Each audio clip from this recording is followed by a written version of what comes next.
Hi guys, आज हम पढ़ेंगे स्वेदन के द्रव्य और स्तंभन के द्रव्य। तो ये जो है ये चरक संहिता के सूत्र स्थान के अध्याय नंबर 22 यानी कि लंघन ब्राणियम अध्याय, जो कि योजना चतुष्क का द्वितीय अध्याय है। योजना चतुष्क का पहला अध्याय कौन सा है? 21 अध्याय, जो कि है अष्टोन्नतीय अध्याय, और ये है अध्याय नंबर 22 लंघन ब्राणियम अध्याय, जो कि योजना चतुष्क का 22 अध्याय है। अब हम स्वेदन के द्रव्य पढ़ेंगे और स्तंभन के द्रव्य पढ़ेंगे।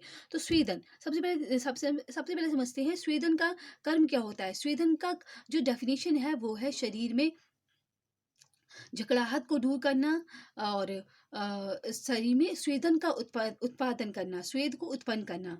तो जो स्वेदन के द्रव्य हैं वो है, उसका श्लोक देखते हैं। उष्णम तीक्ष्णम सरम स्निग्धम रूक्षम सूक्ष्म द्रवम स्थिरम द्रव्यम गुरु च यत प्राय सधि स्वेदनम उच्चतम।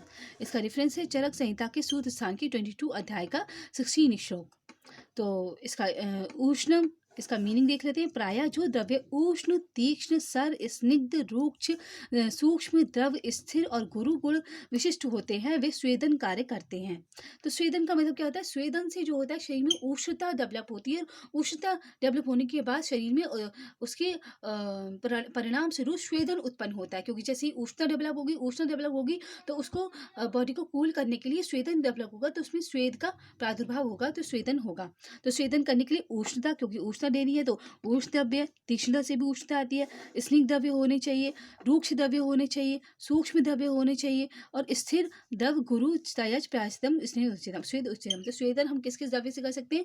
उष्ण द्रव्य से कर सकते हैं, तीक्ष्ण द्रव्य से करते हैं, सर द्रव्य से। सर मतलब जो मूवमेंट करे, जैसे कि हॉट वाटर होता है, जैसे कि स्टीम होती है, वो सर होते हैं, उससे भी उष्ण कर सकते हैं। स्निग्ध होते हैं, स्निग्ध जैसे कि बहुत सारी स्निग्ध उत्कारिका है, उससे उत्कारिका मतलब खिचड़ी है, उससे भी स्निग्ध द्रव्य से हम स्वेदन कर सकते हैं। और रूक्ष द्रव्य जैसे कि बालू है, भूसी है, उससे भी स्वेदन कर सकते हैं। और सूक्ष्म द्रव्य होगा तो वो पूरी बॉडी में अच्छे से फैल जाएगा, तो उससे अच्छे से स्वेदन हो जाएगा। और द्रव द्रव जैसे कि कसाय है, क्वाथ होता है, उससे भी हम स्वेदन करते हैं। और स्थिर द्रव्य, स्थिर मतलब स्टेबल द्रव्य, जैसे कि ईंट होती है, ब्रिक ईंट होती है, उसको गर्म करके स्वेदन करते हैं।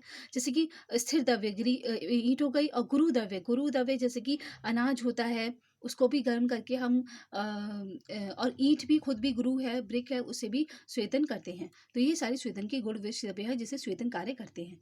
अब हम पढ़ेंगे स्तंभन के द्रव्य। अब हम पढ़ेंगे स्तंभन के द्रव्य। तो स्तंभन के द्रव्य कौन कौन से होते हैं? उसका श्लोक देते हैं। शीतम मंदम गुरु लक्षण रूक्षम सूक्ष्म द्रव स्थिरम यह द्रव्यम लघु चेष्टितम प्यास्तः स्तंभनम स्मृतम। तो स्तंभन में कौन से द्रव्य? शीत द्रव्य, मंद द्रव्य, मृदु द्रव्य, लक्षण द्रव्य, रूक्ष द्रव्य, सूक्ष्म द्रव्य, द्रव द्रव्य, स्थिर द्रव्य।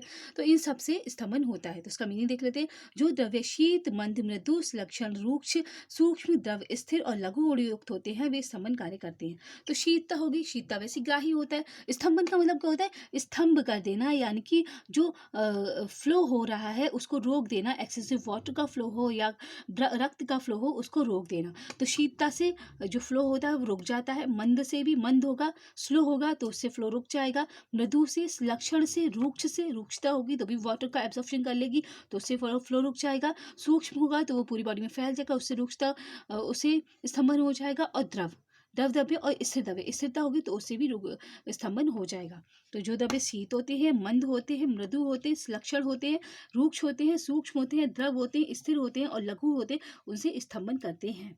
ठीक है। तो ये था स्वेदन के द्रव्य और स्तंभन के द्रव्य। इससे आगे वाली वीडियो और भी इंपॉर्टेंट टॉपिक पढ़ेंगे। Thank you, have a nice day. जय हिंद, जय भारत।